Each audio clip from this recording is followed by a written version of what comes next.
Welcome to Drinks Coach. This is really overdue, this one. I thought because it's come up to Christmas, we should do something a bit different. Something that might lighten up the end of your Christmas lunch. Something which I'm really into, actually. My heart is very close to fruit spirits. Spirits made from fresh fruits. For those people that have heard me ranting about me missing and pining the Austrian Alps, I miss my Marillen schnapps, my apricot schnapps, my Birnen schnapps, which is my pear schnapps.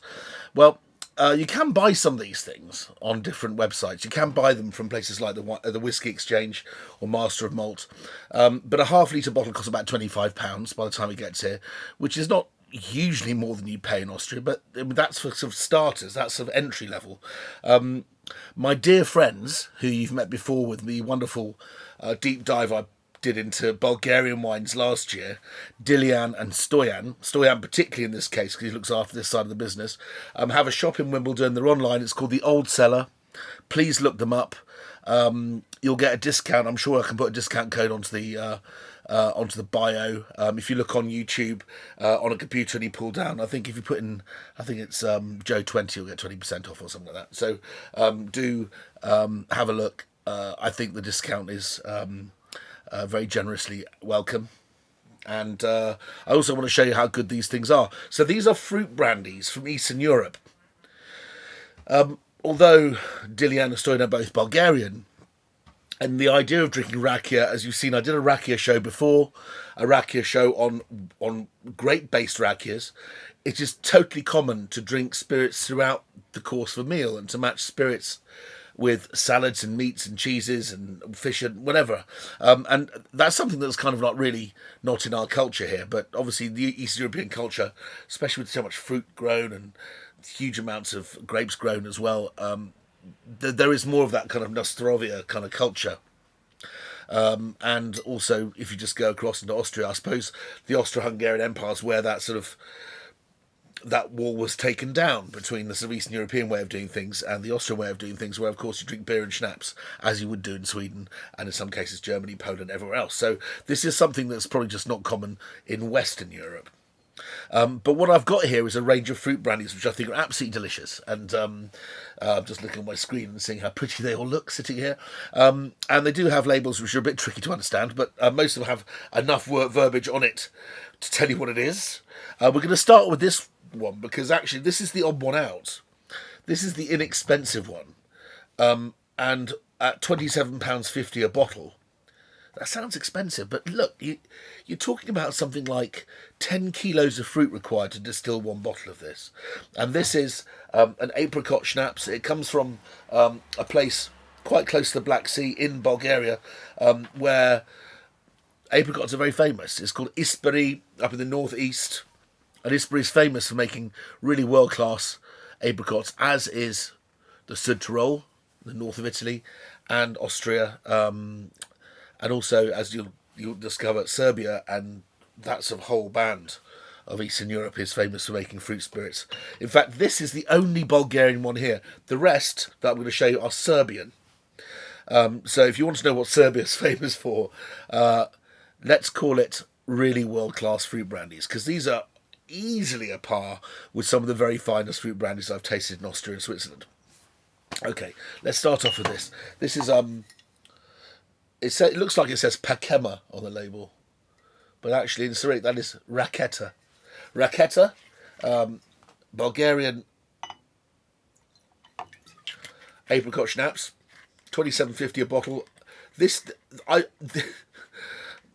At the risk of sounding like an alcoholic, I could drink this all day long. This is what I miss in the Alps. A little shot out of your hip flask, that little fillet that helps you climb the extra 100 metres to wherever you're trying to go. This is the stuff that makes it happen. This is the nitro in the tank just to get you that last sort of quarter of a mile down the road. It's remarkably good. I mean, it's £27.50 for a whole bottle. It's super clean, super pure. It's got a most unbelievably rich and perfumed taste of apricot. What can I say? if you're maybe not so taken on spending more money than that, try this first. And if you taste this, I think you'll think, oh my God, maybe I'd like to try something a little bit fancy to see where this rabbit hole goes. Well, we're now going to Serbia, and this is a distillery. Can't remember called Zaric. Is it Zaric? Yes. And Zaric is a distillery, which I think was traditionally a monastery, and very little of their distillate actually goes into public circulation because basically the monks drink it all. But distillery at Zaric is world famous for various things, and one of them is its plum brandies. They do a plum brandy. Here we've got the non-plum brandies. We've got Birna, which is William's pear, and we've also got Quince here, which is very interesting indeed. But they do a plum brandy, which you can buy from the old cellar for, just wait for it, £720 a bottle. Yep, fruit brandies do get that expensive, and that's not uncommon when you look at people like Rochelt in Switzerland. But it just shows you how revered some of these things can be. None of the drinks that I've got on show today are that expensive, but these aren't cheap either. We're now going up an extra tenner. What does an extra tenner buy you? Well, these have been aged in Serbian wood. And they've been aged for up to about 3 years. This is what the Austrians would refer to as rather than Marilla being apricot schnapps, it would be Alta Marilla, which is aged. And this is, as you can see, we've gone quite a long way into this bottle. My wife is particularly fond of this one. But the taste of William's pears. You know, if you go and you bring Poire William in France, indeed they do the same thing in Serbia. They actually grow bottles around a pear, cut the pear off, so then when you have the bottle, you've got a whole pear inside. And people go, oh, I wonder how that happens. Well, there's a lot of wastage, but they actually put the bottle around a perfect pear, and they put a bit of cotton wool around it so flies can't get in and ruin the pear while it's growing. So each one has this little greenhouse. What you can smell here is much more depth of spirits. There's more, I don't know, brandiness about it. Oh, it's lovely. It smells like when you peel a very perfumed pear. There are all sorts of pears that have particular aromatics, but Williams is famous for this particular thing. Williams pears are distilled all over Europe.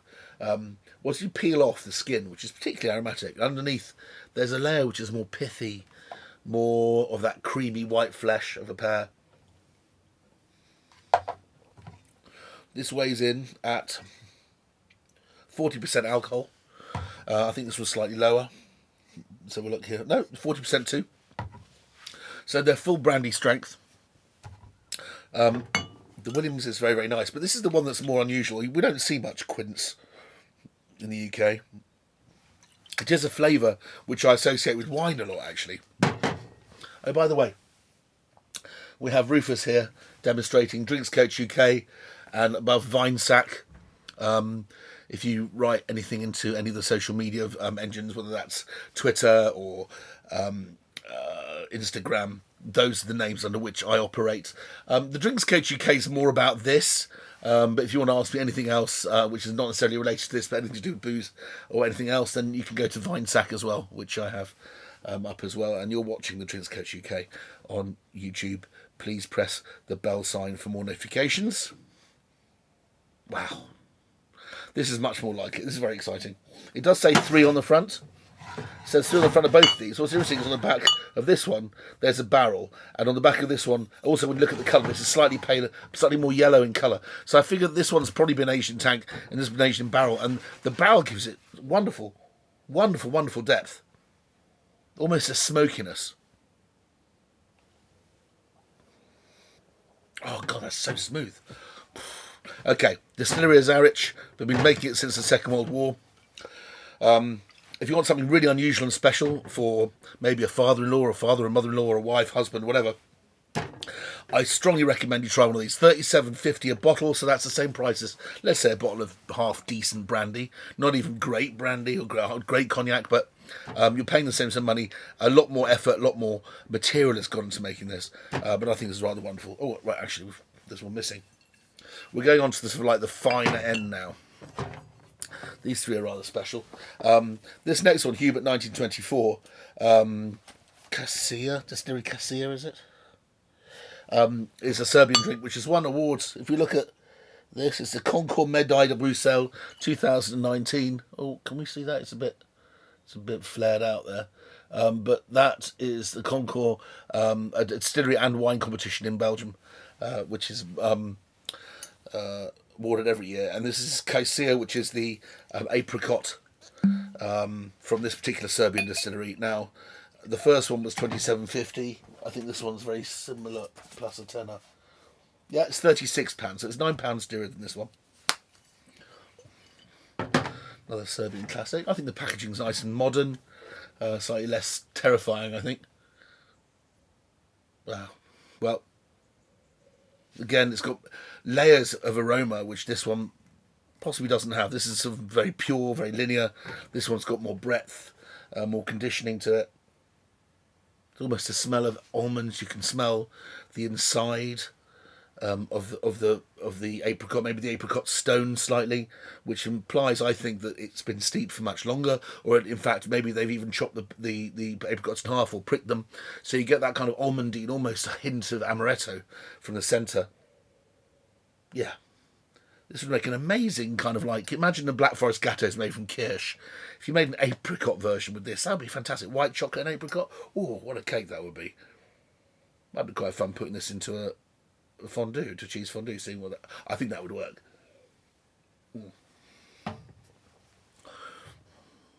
Ah, the aftertaste is just streaks of fresh apricot jam. Absolutely delicious, absolutely mind-boggling. That's good stuff. At 36 quid, I think that's, again, an absolutely fair whack of the price.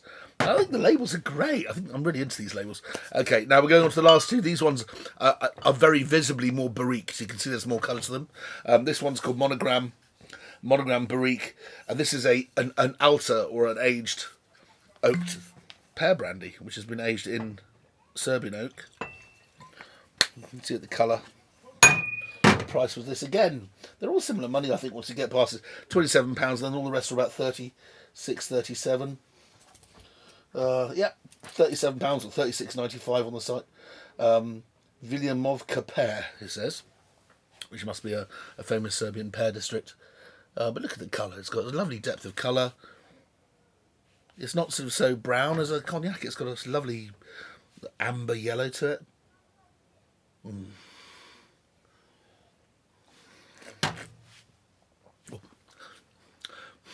Very viscerally, it tastes of pear, like you've bitten into a Comus pear. I can almost taste the granules in the flesh of the pear, you know what I mean? When you bite into a pear, it's got a texture to it. That texture is kept integral in this drink. And then there's a wonderful overlay of the slightly more aromatic woods. So this is now not just pure expression of pear, but it is a genuine pear brandy. You can taste the kind of almost cognac-y vanilla oak influence to this. It's punchier, it's 43%, so it's just a little bit higher in alcohol, and you, despite the fact it's only an extra 3%, you really feel it.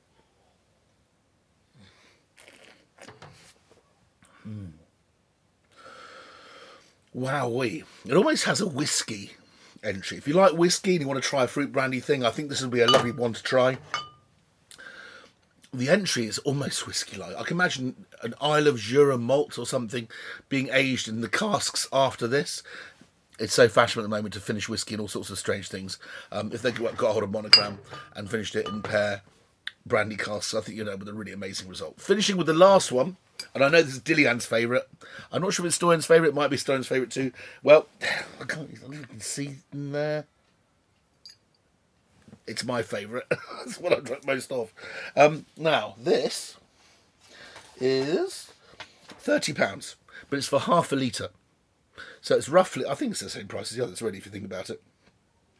But this is absolutely stunning. This is made by monks who give very little sort of release outside the monastery. Most of it's drunk by them.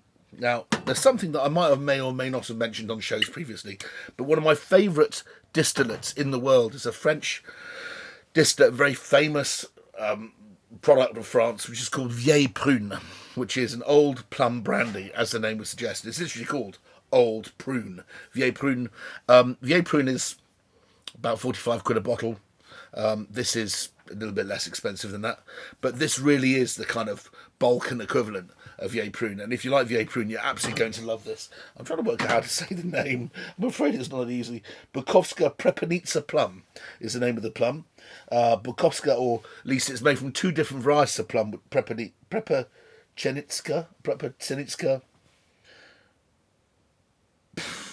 Sorry, yep. Anyway, Bukowska, Prepelnica plum. Don't know what to say, but just go on the Old Cellar website and you just go flick through. There's only 3 pages of them, and you'll find this bottle sitting there. This is an absolute fucking whippersnapper of a drink. Lovely colour. Ah, man. The complexity is insane. Quite delicious. I'll just throw it over myself now.